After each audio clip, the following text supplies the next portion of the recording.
Hey everybody, Mrs. Dr. Huttball here, aka Renita. I have a Huttball match here for you today.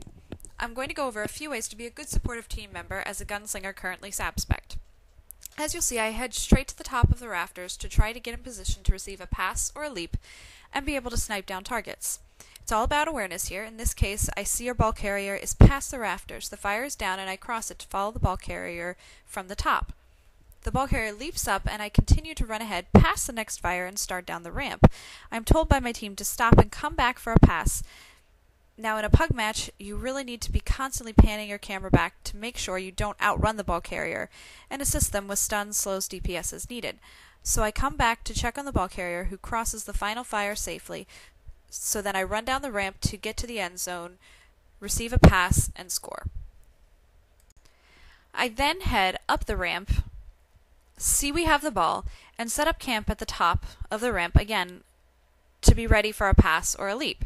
I notice an enemy and pop my hunker down so I can't be stunned or knocked off. Instead, he ignores me and I wait up top for a pass, sniping when people are in range. Something to note, if you see someone on the opposing team using this strategy, you should take them out. As a range, you have a distinct advantage of being able to take out potential threats.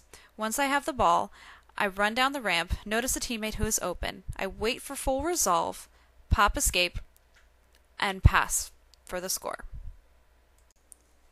Once I see the pass completed, I push back my attackers with pulse and run towards the middle to try to aid in taking down the ball carrier. I continue to follow the fight from the rafters. Note here I rarely use the jets to get into the rafters as they're unreliable. Once I'm in range with the ball carrier, I assist my team by focusing on them. Shock charge is a great ability for slowing your target, and you can use incendiary grenade as well, especially when the enemy is traveling in a large group. But be careful not to use leg shot or flash bomb too soon. This will create resolve and often make the ball carrier immune to CC at a clutch moment, like when they're over a fire or when they're about to score. Quick shots deal a large amount of DPS while on the run, and it's free for 6 seconds after leaving cover if you take the talent Hot Pursuit. So it's spammable, and you can just pop back into cover for a second to get the buff again if you need to. However, if you don't have to move, you should remain in cover as much as possible to avoid enemy leapers in Huttball. Once the ball carrier is down, I kick the enemy who is beside me so I can get to the health pack first, and quickly get back into the action. You can talent dirty kick to increase your run speed after kicking an enemy for a burst of speed to get away from an enemy or closer to an objective.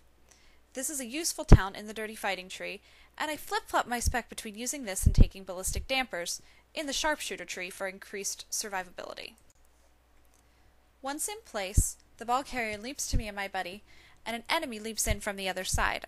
I blow my pulse, not realizing he is unremitting, which is a talent that makes Guardians and Juggernauts immune to CC for 4 seconds after leaping. Luckily, my buddy is able to push him once he is no longer immune. I see that the ball carrier has enough support to score, so I head back to mid to ensure we get the ball.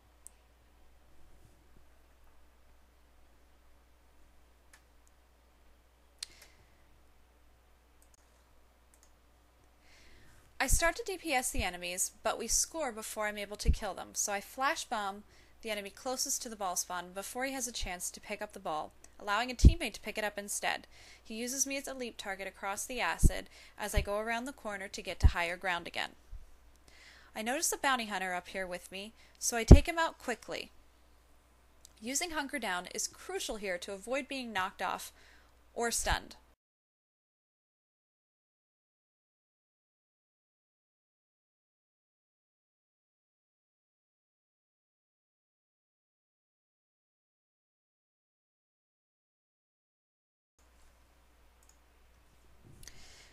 Once he is dead, I turn around to aid the person who has just picked up the ball. I throw down my incendiary grenade to slow the enemies down so the ball carrier can break away. Incendiary grenade will slow up to 5 targets by 50% for 3 seconds, and provide decent DPS while your enemies are inside it. When I see the ball carrier is now beside me, I run ahead of them to prepare for a pass. Here I use incendiary grenade again in the end zone, where I see enemies grouped up. I continue to DPS them while keeping myself open for a pass, which I'll soon receive.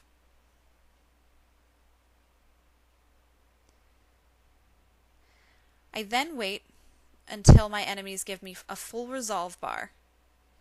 I hit escape and score, with the assistance of my team members healing me, so I stay near full health the whole time. I immediately run back into the middle to get back into the action, but the enemy gets the ball on respawn. I try to follow up on top, stalling and pushing back his support system along the way.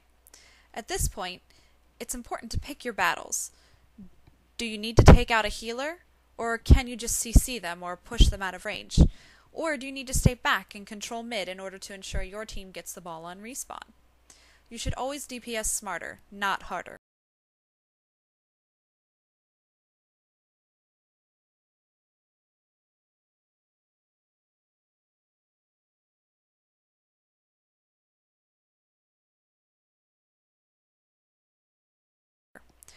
Ultimately, we are unable to kill the ball carrier.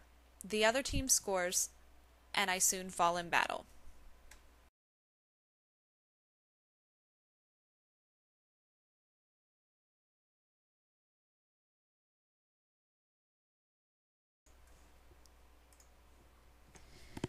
My teammates are then able to score the 6th and final goal just as I get out of the penalty box for a quick victory. Now, I know this is not an example of two evenly matched teams, but it does show some important tips for gunslingers and how a sab spec specifically can be useful. I hope you have enjoyed this video, and I will try to provide more clips and commentary for Saboteur Gunslinger in PvP. Thanks for watching, and please check out my husband's and my live stream on twitch.tv/drhuttball. Thank you.